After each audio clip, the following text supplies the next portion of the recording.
Shalom സഹോദരങ്ങളെ, ഷബ്ബാത്ത് Shalom. ഇന്ന് വെള്ളിയാഴ്ച, നമുക്കറിയാം ഇന്ന് ശബത്താണ്. വെള്ളിയാഴ്ച സൂര്യാസ്തമയം മുതൽ ശനിയാഴ്ച സൂര്യാസ്തമയം വരെ നമ്മൾ ശബത്ത് ആചരിക്കുന്നവരുമാണ് അല്ലേ. ഞാൻ വീഡിയോ പിടിക്കാനായിട്ട് കുറച്ച് നേരം വൈകി, കുറച്ച് തിരക്കിലൊക്കെ ആയിപ്പോയി. ആബ അനുഗ്രഹിച്ച് എനിക്ക് ശബത്ത് നന്നായി തന്നെ വീട്ടിൽ കൂടാനും സാധിച്ചു. അപ്പോൾ നമ്മൾ ഈ ശബത്തിൻ്റെ മേന്മ നമ്മൾ തിരിച്ചറിയാനായിട്ട് നമുക്ക് ഭാഗ്യം ലഭിച്ചവരാണല്ലേ. ഇന്ന് നിങ്ങളോട് എനിക്ക് പറയാനുള്ളത്, ശബത്ത് ആചരിക്കുന്നതിലൂടെ ആബയും നമ്മളും തമ്മിലുള്ള ബന്ധം, ആ കെട്ട് ഓരോ പ്രാവശ്യം ശബത്ത് ആചരിക്കുമ്പോഴും മുറുകിക്കൊണ്ടിരിക്കുകയാണ്. അതിനെക്കുറിച്ചാണ് ഞാൻ നിങ്ങളോടൊന്ന് സംസാരിക്കുന്നത്. അതായത്, നമ്മൾ ശബത്ത് ആചരിക്കാനായിട്ട് എത്രത്തോളം ഉത്സാഹിക്കുന്നുണ്ടോ, അതിലും കൂടുതലായിട്ട് ആബ അത് ആഗ്രഹിക്കുന്നുണ്ട് എന്നാണ് എനിക്ക് ഈ കഴിഞ്ഞ 2 ആഴ്ചകളിലൂടെ മനസ്സിലായത്. കാരണം ശബത്ത് എന്ന് പറയുന്നത് യഥാർത്ഥ ദൈവം, ഇസ്രായേലിൻ്റെ ദൈവം, അപ്പനും മക്കളും തമ്മിലുള്ള ബന്ധത്തിൻ്റെ അടയാളമാണ്. ഇസ്രായേലിൻ്റെ ദൈവം എൻ്റെ അപ്പനാണ് എന്നതിനുള്ള ഏക തെളിവാണ് ഈ ശബത്ത് എന്ന് പറയുന്നത്. അതായത് പൊക്കിൾ കൊടി ബന്ധം എന്ന് വേണമെങ്കിൽ പറയാം. ആബയും നമ്മളും തമ്മിലുള്ള ഒരു പൊക്കിൾ കൊടി ബന്ധമാണ് ശബത്ത്. അപ്പോൾ അത് മുറിച്ച് കഴിഞ്ഞാൽ നമ്മുടെ കഥ തീരും. നമുക്ക് ആബയിൽ നിന്ന് പിന്നെ ഒന്നും തന്നെ ലഭിക്കില്ല. അതോടുകൂടി നമ്മുടെ കഥ തീരും. കാരണം എന്താ? നിത്യജീവൻ മുഴുവനും നാം വലിച്ചെടുക്കുന്നത്, ആബയിൽ നിന്ന് വലിച്ചെടുക്കുന്നത് ശബത്ത് എന്ന പൊക്കിൾ കൊടിയിൽ അതിലൂടെയാണ് അല്ലേ. ഇത് എനിക്കിന്ന് ഉറപ്പിച്ച് പറയാൻ പറ്റും. കാരണം എനിക്ക് അങ്ങനെ ഒരു ജീവിത സാഹചര്യം ഉണ്ടായി കഴിഞ്ഞ 2 ആഴ്ചയായിട്ട്. അതായത് എൻ്റെ ഹസ്ബൻഡ് ഒരു അസുഖം വന്ന്, ഒരു സീരിയസ് ആയിട്ടുള്ള അസുഖം വന്ന് ഞങ്ങളൊരു ഹോസ്പിറ്റലിൽ അഡ്മിറ്റായി. കഴിഞ്ഞ ആഴ്ചയിലാണ് ഞാനിപ്പോൾ ആദ്യം പറയാൻ പോകുന്നത്. അപ്പോൾ ഒരു ഹോസ്പിറ്റലിൽ കൊണ്ടുപോയി, അവിടെ നിന്ന് റെഫർ ചെയ്ത് വേറെ ഹോസ്പിറ്റലിലേക്ക്. അപ്പോൾ അങ്ങനെ കഴിഞ്ഞ ആഴ്ച ഞാൻ ആ ഹോസ്പിറ്റലിൽ അഡ്മിറ്റായിരുന്നു. അപ്പോൾ ശബത്ത് ആചരിക്കാൻ പറ്റുമോ എന്നുള്ള ഭയങ്കര ഒരു ടെൻഷനിലായിരുന്നു ഞാൻ. എനിക്ക് വീട്ടിൽ വന്ന് ശബത്ത് ആചരിക്കണം ആബ എന്നുള്ളൊരു ആഗ്രഹം എനിക്കുണ്ടായിരുന്നു. അങ്ങനെ വ്യാഴാഴ്ച രോഗം കുറച്ച് ഭേദമായി. പക്ഷേ ആ ഡോക്ടർ പറഞ്ഞു, നിങ്ങൾ ഡിസ്ചാർജ്, ഞങ്ങൾക്ക് ചോദിച്ചു വാങ്ങിച്ചതൊന്നുമല്ല, നിങ്ങൾ ഡിസ്ചാർജ് വാങ്ങിച്ചോ എന്ന് പറഞ്ഞ് നമ്മോട് ഇങ്ങോട്ട് സംസാരിച്ചു. കാരണം അത് ഒരു ട്രീറ്റ്മെൻറ്റിന് ഒരു വലിയ പൈസ ചിലവുണ്ടായിരുന്നു. അപ്പോൾ അതിൻ്റെ ഒരു ബുദ്ധിമുട്ടും നമുക്ക് ഉണ്ടായിരുന്നു. പക്ഷേ ആ ഡോക്ടർ ഇങ്ങോട്ട് തന്നെ പറഞ്ഞു, നിങ്ങൾ വീട്ടിൽ പോയി ആലോചിച്ച് റെസ്റ്റ് എടുത്ത് വന്നാൽ മതി എന്ന് പറഞ്ഞു വ്യാഴാഴ്ച. അപ്പോൾ അങ്ങനെ എനിക്ക് ഡിസ്ചാർജ് കിട്ടിയാണ് കഴിഞ്ഞ ശനിയാഴ്ച ഞാൻ ശബത്ത് ആചരിച്ചത്. കറക്റ്റായിട്ട് വ്യാഴാഴ്ച ആകുമ്പോൾ എനിക്ക് ഡിസ്ചാർജ് വന്നു. ശനിയാഴ്ച ഞാൻ വന്ന്, അപ്പോൾ രോഗം കുറച്ച് കുറവായിരുന്നു. വീട്ടിൽ വന്ന് ശബത്ത് കഴിഞ്ഞ ഉടനെ, അത് ശനിയാഴ്ച ഒരു 7 മണി 7:30 ആയപ്പോൾ രാത്രിയിൽ പെട്ടെന്നാണ് രോഗം കൂടിയപ്പോൾ അപ്പം തന്നെ ഞങ്ങൾ അവിടെ നിന്ന് ഒരു മെഡിക്കൽ കോളേജിലേക്ക് കൊണ്ടുപോയി. പിന്നെ അവിടെയായിരുന്നു ഈ ഒരാഴ്ച. ഞാൻ പറഞ്ഞു വന്നത്, അപ്പോൾ അന്ന് ശനിയാഴ്ച എനിക്ക് ശബത്ത് ആചരിക്കാൻ ദൈവം തന്ന ഒരു അവസരം ആ ഡോക്ടറിലൂടെ. ആ ശബത്ത് ആചരിച്ച് കഴിഞ്ഞപ്പോൾ തന്നെ വീണ്ടും എനിക്ക് ആ അസുഖം കൂടുതലായി. കാരണം പെട്ടെന്ന് അതങ്ങനെ മാറുന്നൊരു അസുഖമല്ല. അപ്പോൾ വീണ്ടും ഞാൻ ആ മെഡിക്കൽ കോളേജിലേക്ക് കൊണ്ടുപോയി. അവിടെ ചെന്നപ്പോൾ എനിക്ക് ഉറപ്പായിരുന്നു അടുത്ത ശബത്ത് എനിക്ക് വീട്ടിൽ കൂടാൻ പറ്റില്ല, ഹോസ്പിറ്റലിൽ തന്നെ ആയിരിക്കുമെന്ന്. കാരണം ഞാൻ അതുകൊണ്ട് ശബത്തിനുള്ള എല്ലാം റെഡിയാക്കിക്കൊണ്ട് തന്നെയാണ് പോയിരുന്നത്. ഹോസ്പിറ്റലായാലും അവിടെ ഇരുന്ന് ചെയ്യാം, പ്രാർത്ഥിക്കാം എന്നൊക്കെ വിചാരിച്ചിട്ട്. അവിടെ പോകുമ്പോഴും ബൈബിളും ഒക്കെ കയ്യിൽ എപ്പോഴും ഉണ്ടാവും. അപ്പോൾ ശബത്തിനുള്ള തീരിയും വൈൻ്റെ സാധനങ്ങളൊക്കെ കൊണ്ടുപോയി. കാരണം ഒരിക്കലും ഒരു ഡിസ്ചാർജ് ഞാൻ പ്രതീക്ഷിച്ചതല്ല. അതൊരു തളർന്നു പോകുന്ന അസുഖമായതുകൊണ്ട് എന്തായാലും അവിടെ കുറച്ച് നാൾ അവിടെ ആയിരുന്നു. അപ്പോഴും പക്ഷെ എനിക്ക് ആഗ്രഹം ഉണ്ടായിരുന്നു, ശബത്തിന് വീട്ടിലേക്ക് എത്താൻ എനിക്കൊന്ന് സാധിച്ചെങ്കിൽ എന്നൊരു ആഗ്രഹം എനിക്കുണ്ടായിരുന്നു. പക്ഷേ എന്താ പറയുക, ഡിസ്ചാർജ് വാങ്ങിക്കുക എന്ന് പറയുന്നത് ഒരു അസാധ്യം തന്നെയായിരുന്നു. 2 ദിവസം ഞാൻ അവിടെ ചെന്നിട്ട് എല്ലാവരും പ്രാർത്ഥിക്കുന്നുണ്ടായിരുന്നു എനിക്ക് വേണ്ടിയിട്ട്. എന്നെ അറിയുന്ന എൻ്റെ ആത്മീയ സഹോദരരൊക്കെ നല്ല പ്രയറായിരുന്നു. അപ്പോൾ പ്രാർത്ഥന കൊണ്ടുള്ള ഒരൊറ്റ ശക്തി കൊണ്ട് 2 ദിവസം കൊണ്ട് തന്നെ നല്ല ഭേദമായിട്ട് തുടങ്ങി. കുറേ മാറ്റങ്ങൾ സംഭവിച്ചു. പക്ഷേ എങ്കിലത് പൂർണ്ണമായിട്ട് മാറില്ല. ആള് നടന്നൊക്കെ തുടങ്ങി. അങ്ങനെ വലിയ ബെറ്റർ ആണ് എന്നല്ല, അങ്ങനെ ഒരു അവസരമായിരുന്നു. ശരിക്കുമുള്ളൊരു ന്യൂറോ ഡോക്ടറെ തന്നെ കാണാൻ പോലും എനിക്ക് പറ്റിയിട്ടുണ്ടായിരുന്നില്ല അവിടെ ചെന്നിട്ട്. ആ ഒരു ഡയറക്റ്റ് വ്യൂവിലേക്ക് എത്താൻ വരെ സാധിച്ചിട്ടുണ്ടായിരുന്നില്ല. ഗവൺമെൻറ് ഹോസ്പിറ്റലാണ്, നമുക്കറിയാലോ. പക്ഷേ ഞാനിങ്ങനെ മനസ്സിലാവാ, ശനിയാഴ്ച ആകുമ്പോഴേക്കും വെള്ളിയാഴ്ച ആകുമ്പോഴേക്കും എനിക്ക് അങ്ങോട്ട് എത്താൻ പറ്റുമോ, അങ്ങനെ ആ ഒരു ടെൻഷനിൽ തന്നെ അവിടെ ഉണ്ടായിരുന്ന എന്താ പറയുക, ആബയുടെ മക്കളൊക്കെ പ്രാർത്ഥിച്ചത് കൊണ്ടായിരിക്കണം പെട്ടെന്നാണ് പിന്നെ കാര്യങ്ങൾ നീങ്ങിയത്. ഒരു 2 ദിവസം കൊണ്ട് തന്നെ ന്യൂറോനെ കാണാൻ പറ്റി. നട്ടെല്ല് കുത്തി വെള്ളം എടുത്ത് ടെസ്റ്റുകളൊക്കെ അയച്ച് പെട്ടെന്ന് റിസൾട്ടുകളൊക്കെ എന്നോട് പറഞ്ഞത് 30-ാം തീയതി ആവുള്ളൂ, ഈ മാസം ലാസ്റ്റോ അല്ലെങ്കിൽ അടുത്ത മാസം ഫസ്റ്റിലൊക്കെ ഇതിൻ്റെ റിസൾട്ടുകളാവുള്ളൂ, എന്നിട്ട് അപ്പോൾ അത്ര നാൾ അവിടെ കിടക്കണം എന്നൊക്കെ പറഞ്ഞിരുന്നേ. പക്ഷേ ആബയുടെ അനുഗ്രഹത്താൽ ഒരു മിറാക്കിൾ പോലെ എല്ലാ റിസൾട്ടുകളും പെട്ടെന്നായി. പിന്നെ MRI തന്നെ എടുക്കാൻ നമുക്ക് അവിടെ മെഷീൻ കേടായിരുന്നു, പുറത്ത് കൊണ്ടുപോയി എടുക്കാൻ പറ്റാത്തൊരു സാഹചര്യവും ആയിരുന്നു. പക്ഷേ എങ്ങനെയൊക്കെയോ ഒരു മിനിസ്റ്ററിനെ വിളിച്ച് പറഞ്ഞിട്ടോ എന്തോ സംതിങ് ആ PRO ഓഫീസിൽ നിന്ന് എന്നെ ഇങ്ങോട്ട് കോണ്ടാക്ട് ചെയ്യായിരുന്നു.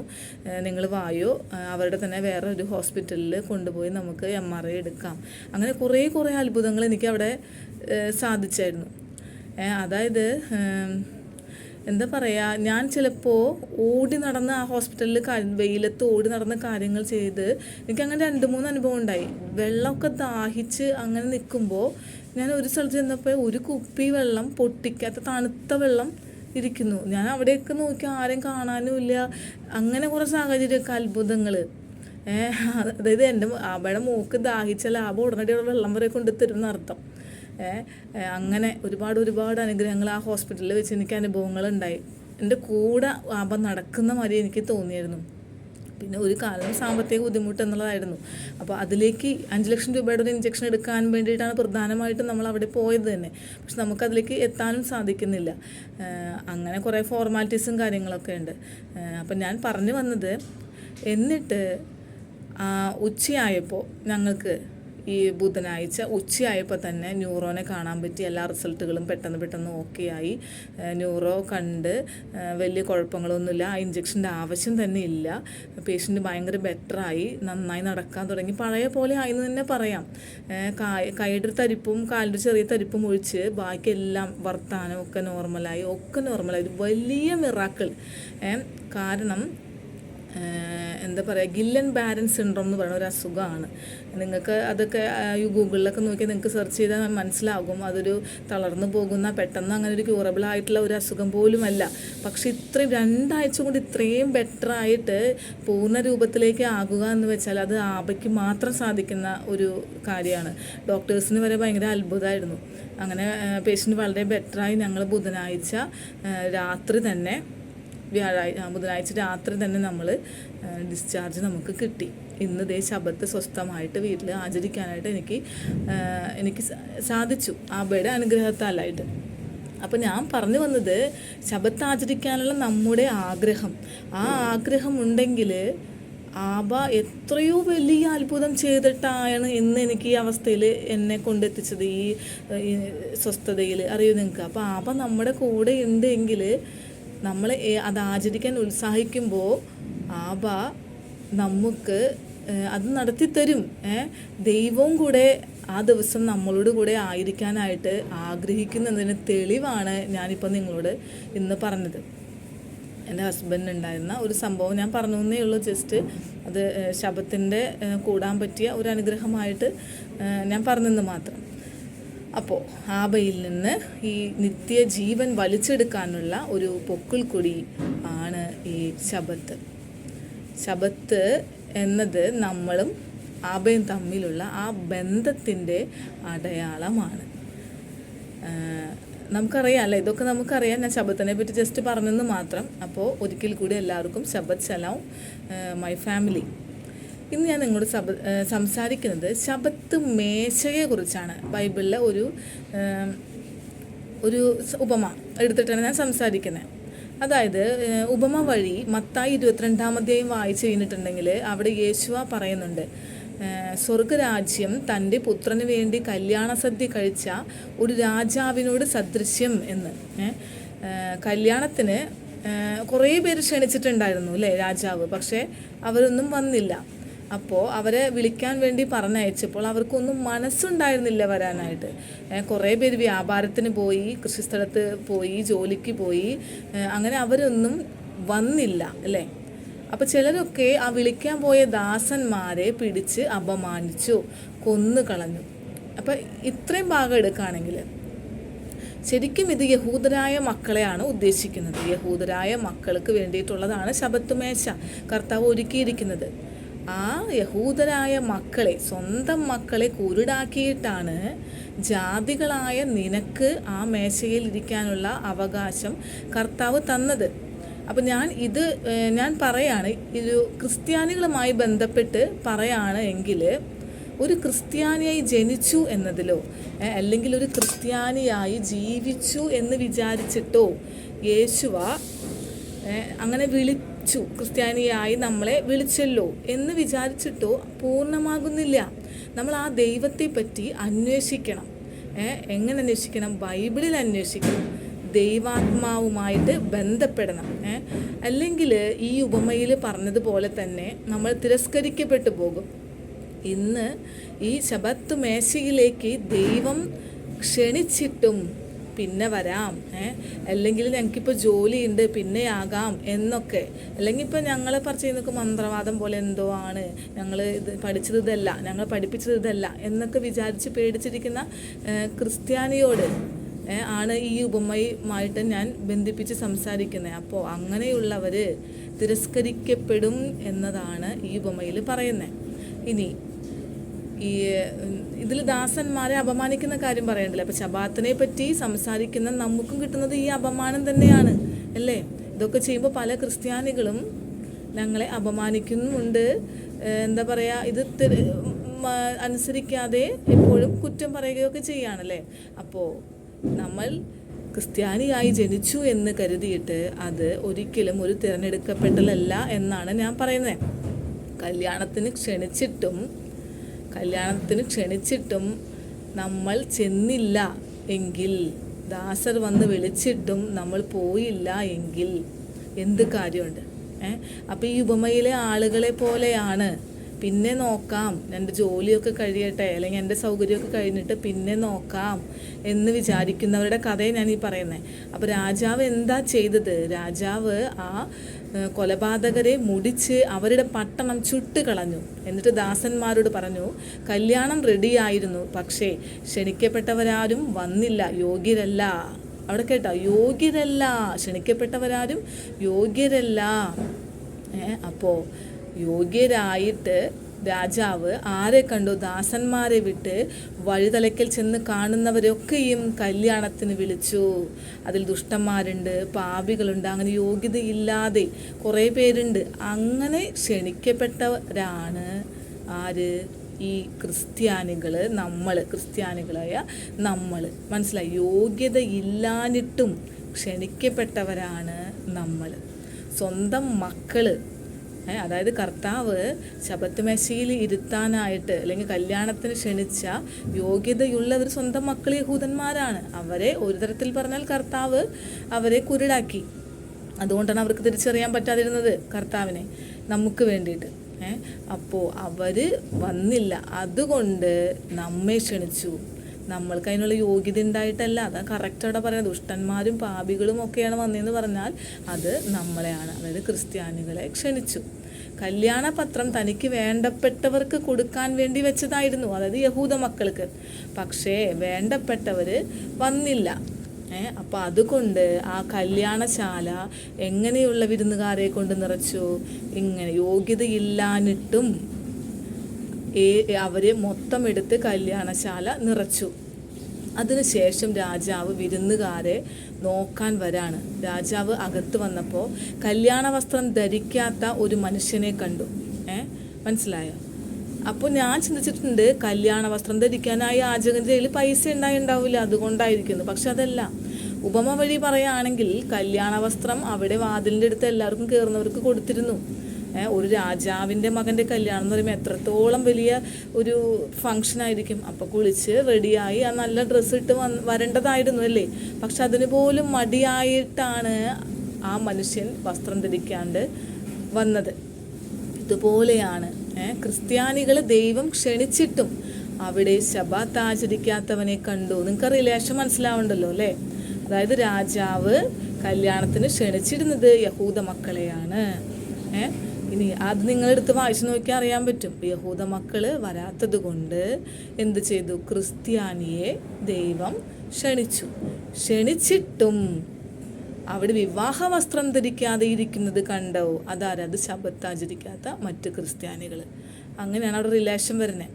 അപ്പോൾ കല്യാണ വസ്ത്രം ധരിക്കാത്ത മനുഷ്യൻ്റെ അടുത്ത് പോയിട്ട് ഈ രാജാവ് പറഞ്ഞു, സ്നേഹിത, നീ കല്യാണ വസ്ത്രം ഇല്ലാതെ ഇവിടെ അകത്ത് വന്നത് എങ്ങനെ നിൻ്റെ അകത്തേക്ക് കയറി? ഇവിടെ അങ്ങനെ കല്യാണ വസ്ത്രം ഇല്ലാണ്ട് കയറാൻ പറ്റില്ല എന്ന്. ശബത്ത് ആചരിക്കാണ്ട് ഒരിക്കലും നിത്യരാജ്യത്തിൽ കിടക്കാൻ പറ്റില്ല എന്നാണ് ചുരുക്കം.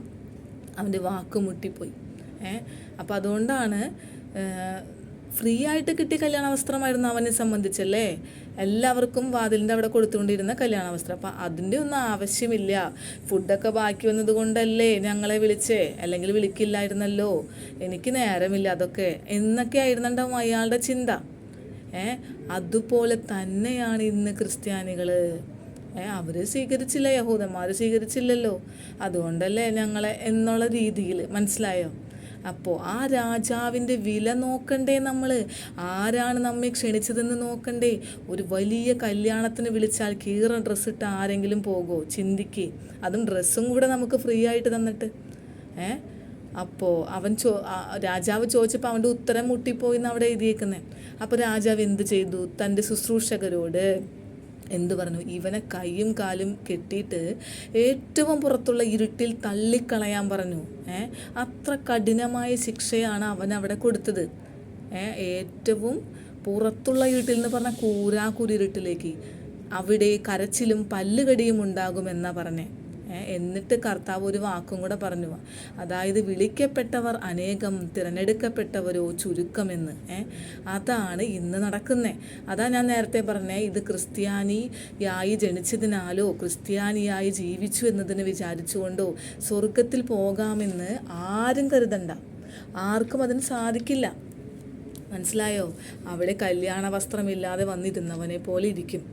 ഇതിൽ നിന്ന് നമുക്കുള്ള ഒരു പാഠം എന്താണ്? ശബത്ത് മേശ അശുദ്ധമാക്കരുത്.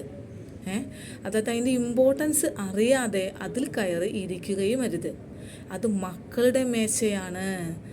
സ്വന്തം അപ്പൻ സ്വന്തം മക്കൾക്ക് ഒരുക്കിയ മേശയാണ്. നമ്മൾ നായ്ക്കുട്ടികളാണ്. കാനാന സ്ത്രീ പറഞ്ഞല്ലേ, നായ്ക്കുട്ടികളും യജമാനൻ്റെ കയ്യിൽ നിന്ന് വീഴുന്ന അപ്പനുറുക്ക് കൊണ്ട് ഉപജീവനം കഴിക്കുന്നുണ്ടല്ലോ എന്ന് പറഞ്ഞല്ലേ. അപ്പം അതുപോലെ നമ്മൾ ജാതികളാണല്ലേ. കാനാൻ സ്ത്രീ ജാതിയായിരുന്നു, അതുപോലെ നമ്മളും ജാതികളാണ്, അല്ലാണ്ട് അപ്പൻ്റെ സ്വന്തം മക്കളല്ല. അപ്പോൾ നായ്ക്കുട്ടി എന്ന ഒരു സ്ഥാനമാണ് നമുക്കുള്ളത്. അങ്ങനെ ആഗ്രഹിച്ചപ്പോൾ കർത്താവ് എന്തു ചെയ്തു? സ്വന്തം മക്കളുടെ മേശയിലെ നമ്മളെ കൊണ്ടിരുത്തി. അപ്പോൾ ആ മേശയുടെ ഇമ്പോർട്ടൻസ് ഒന്ന് നോക്കി, നിങ്ങൾ ആലോചിച്ച് നോക്കി. അതും സ്വന്തം മക്കൾക്ക് കണ്ണ് കാണും എന്നുണ്ടായിരുന്നുവെങ്കിൽ നമുക്ക് കിട്ടില്ലായിരുന്നു കർത്താവിനെ. യേശുവായെപ്പറ്റി നമുക്കറിയില്ലായിരുന്നു. അവർ സ്വീകരിച്ചപ്പോൾ അവരെ കണ്ണ് കുരുടാക്കിയിട്ടാണ് ആ അപ്പം എടുത്ത് നായ്ക്കുട്ടികളായി നമുക്ക് തന്നത്. മാത്രമല്ല നമ്മളെ ആ മേശയിൽ കൊണ്ടിരുത്തും കൂടെ ചെയ്തു അല്ലേ. അപ്പോൾ ആ സ്നേഹം, ആബയുടെ ആ സ്നേഹം നിങ്ങളൊന്ന് ആലോചിച്ച് നോക്കി. നമ്മൾ ഒരിക്കലും യോഗ്യതയുണ്ടായിട്ട് ആ മേശയിലിരിക്കുന്നതല്ല. അത് നിങ്ങൾ ചിന്തിക്കണം. യോഗ്യതയില്ലാത്തത് നമ്മളെയാണ് രാജാവ് പിടിച്ച് അവിടെ ഇരുത്തിയോണം ആ മേശ നമുക്ക് തന്നത് അല്ലേ. അപ്പോൾ നമ്മുടെ വീട്ടിൽ നമ്മളുടെ മേശയിൽ നമ്മൾ ഒരുക്കുമ്പോൾ, ശബാത്തിന് ഒരുക്കുമ്പോൾ, അത് ഒരുക്കി കഴിയുമ്പോൾ അത് രാജാവിൻ്റെ മേശയായി തീരാണ്. എന്താണ്? അത് ദൈവത്തിൻ്റെ മേശയായിട്ട് തീരാണ്. അതിൻ്റെ വില കൂടും. അത് കർത്താവിൻ്റെ മേശയായി പിന്നെ അത്. അപ്പം അതിനൊത്തവണ്ണം ഇരുന്നില്ല എങ്കിൽ ശബത്ത് മേശ അശുദ്ധമാകും. അപ്പോൾ നമുക്ക് പറയാനുള്ളത്, ക്രിസ്ത്യാനിയായിട്ട് ജനിച്ചത് കൊണ്ട് അതുകൊണ്ട് ഒരു കാര്യമില്ല ശബത്ത് ആചരിക്കാതെ. ഇനി ശബത്ത് ആചരിക്കുന്നവരാണ് എങ്കിൽ ശബത്ത് മേശ അശുദ്ധമാക്കാതെ അത് അതിൻ്റേതായ രീതിയിൽ തന്നെ നമ്മൾ ആചരിക്കണം. ഈ യേശയ്യ 56 വായിച്ചു നോക്കി, അവിടെ എഴുതിയിട്ടുണ്ട്, ശബത്ത് അശുദ്ധമാക്കാതെ പ്രമാണിച്ച് ദോഷം ചെയ്യാത്തവണ്ണം തൻ്റെ കൈ സൂക്ഷിച്ചുകൊണ്ട് ഇത് ചെയ്യുന്ന മർത്യനും മുറുകെ പിടിക്കുന്ന മനുഷ്യനും ഭാഗ്യവാൻ. അവിടെ നിന്റെ കാര്യം പറയുന്നുണ്ട്. എന്താ? ജാതികളുടെ കാര്യം. അദോനായോട് ചേർന്നിട്ടുള്ള അന്യജാതിക്കാരാ, ദൈവം തൻ്റെ ജനത്തിൽ നിന്ന് അശേഷം നിന്നെ വേർപ്പെടുത്തില്ല. നീ ഉണങ്ങിയ വൃക്ഷം എന്ന് നീ പറയരുത്. എൻ്റെ ശബത്ത് ആചരിക്കുകയും എനിക്കിഷ്ടമുള്ളത് തിരഞ്ഞെടുക്കുകയും എൻ്റെ നിയമം പ്രമാണിക്കുകയും ചെയ്യുന്ന നിങ്ങളെ എൻ്റെ ആലയത്തിലും എൻ്റെ മതിലകത്തിലും പുത്രീപുത്രന്മാരെക്കാൾ വിശേഷമായൊരു ജ്ഞാപകവും നാമവും കൊടുക്കും, ഛേദിക്കപ്പെടാത്ത ഒരു ശാശ്വത നാമം തന്നെ എന്നാണ് അവിടെ കൊടുത്തേക്കുന്നത്. അപ്പം ശബത്ത് അശുദ്ധമാക്കാതെ ആചരിക്കുന്ന അന്യജാതിക്കാരാ, ഞാൻ നിന്നെ എൻ്റെ വിശുദ്ധ പർവ്വതത്തിലേക്ക് കൊണ്ടുപോകുമെന്നാണ് അവിടെ എഴുതിയിരിക്കുന്നത്. അപ്പോൾ അത് ഓഫർ ലെറ്ററാണ്, ഇൻവിറ്റേഷൻ ലെറ്ററാണ് അതല്ലേ. നമ്മൾ ഓരോ പ്രാവശ്യം ശബത്ത് ആചരിക്കുമ്പോൾ ആബ തന്നെയാണ് നമ്മുടെ അപ്പൻ എന്ന് നമ്മൾ ഉറപ്പിക്കുകയാണ്. സ്വന്തം അപ്പൻ യഥാർത്ഥ ദൈവമാണ് എന്നുള്ള ആ ഒരു നിശ്ചയമുള്ളവർക്കാണ് അത് ചെയ്യാൻ പറ്റുള്ളൂ. കർത്താവ് അതിനെ അനുവദിക്കുകയുള്ളൂ, അല്ലെങ്കിൽ അനുവദിക്കുക പോലുമില്ല. അപ്പോൾ ആ ഓഫർ ലെറ്റർ, ഇൻവിറ്റേഷൻ ലെറ്റർ അത് നമുക്ക് കിട്ടിയവരാണ്. അപ്പം നമ്മൾ ആ മേശയുടെ വില അറിഞ്ഞ് അതിനൊത്തം വണ്ണം നമ്മൾ പ്രമാണിക്കണം, ശബത്ത് ആചരിക്കണം. അപ്പോൾ ഇതാണ് ഇന്ന് നിങ്ങൾക്ക് എനിക്ക് തരാനുള്ള മെസ്സേജ്. നമുക്കറിയാം ഇറാനും ഇസ്രായേലും ഒക്കെ ആയിട്ടുള്ള ബന്ധം യുദ്ധം സ്റ്റാർട്ട് ചെയ്തു. അപ്പോൾ നമ്മൾ പ്രാർത്ഥിക്കണം അവർക്ക് വേണ്ടിയിട്ട്. നമ്മൾ മനസ്സുകൊണ്ട് ഇസ്രായേലാണ്, നമ്മൾ കർത്താവിൻ്റെ മക്കളാണല്ലേ. അപ്പോൾ അവർ IDF അവർ ശാരീരികമായിട്ട് യുദ്ധം ചെയ്യും. നമുക്ക് അവിടെ പോയി ഇപ്പോൾ അവർ സഹായിക്കാനോ യുദ്ധം ചെയ്യാനൊന്നും പറ്റത്തില്ല അല്ലേ. ഞാൻ പറഞ്ഞു അല്ലേ, ഈ ഭൂമിയിൽ സാത്താൻ്റെ മക്കളെ കൂട്ടുപിടിച്ച് യുദ്ധത്തിന് ഒരുക്കുമ്പോൾ ഈ ശബത്ത് ആചരിക്കുന്ന കുറച്ച് മക്കളേ ഉള്ളൂ, കുറച്ച് പേര് മതി. അതിൻ്റെ ശക്തി ഭയങ്കരമാണ്. അതുകൊണ്ട് സ്വർഗത്തിലേക്കുള്ള വഴി ഞെരുക്കമുള്ളതും ഇടുങ്ങിയതും നരകത്തിലേക്കുള്ള വഴി വിശാലമുള്ളതുമാണ് എന്ന് തിരുവചനത്തിൽ പറയാൻ കാരണം കുറച്ച് പേരെ ഇത് മനസ്സിലാക്കുന്നവരുണ്ടാവുള്ളൂ. പക്ഷേ നമ്മുടെ ശക്തി എന്ന് പറഞ്ഞാൽ നിങ്ങൾക്ക് മനസ്സിലാവില്ല, അത്രയധികം ശക്തിയുണ്ട്. അപ്പോൾ നമുക്ക് പ്രാർത്ഥനയുടെ ശക്തിയാണ് ഇപ്പോൾ ഞാൻ ഇങ്ങോട്ട് സംസാരിച്ചില്ല. എൻ്റെ കൂട്ടു സഹോദരന്മാരുടെ പ്രാർത്ഥനയുടെ ശക്തി എത്രയോ വലിയ അത്ഭുതം സംഭവിച്ചെന്നല്ലേ. നമ്മുടെ കൂടെ ആബയുണ്ട്, നമ്മൾ വിളിച്ചാൽ നമ്മുടെ വിളിപ്പുറത്തുണ്ട്. അപ്പോൾ ഞാൻ നിർത്താണ്. അപ്പോൾ നമ്മളെല്ലാവരും ഇസ്രായേലിന് വേണ്ടി പ്രാർത്ഥിക്കണം. നമ്മളൊക്കെ ഇസ്രായേൽക്കാരാണ്, അവിടെയല്ല, ശരീരം കൊണ്ട് അവിടെയല്ല, പക്ഷെ മനസ്സുകൊണ്ട് നമ്മൾ അവിടെയാണ് അല്ലേ. അപ്പോൾ എല്ലാവരും നന്നായിട്ട് പ്രാർത്ഥിക്കണം. അപ്പോൾ എല്ലാവർക്കും ഒരിക്കൽ കൂടി ശബത്ത് ശലോം.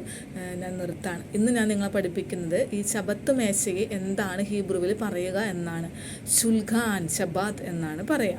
സ്പെല്ലിങ് SHULCHANSHABBAT ശബത്ത്.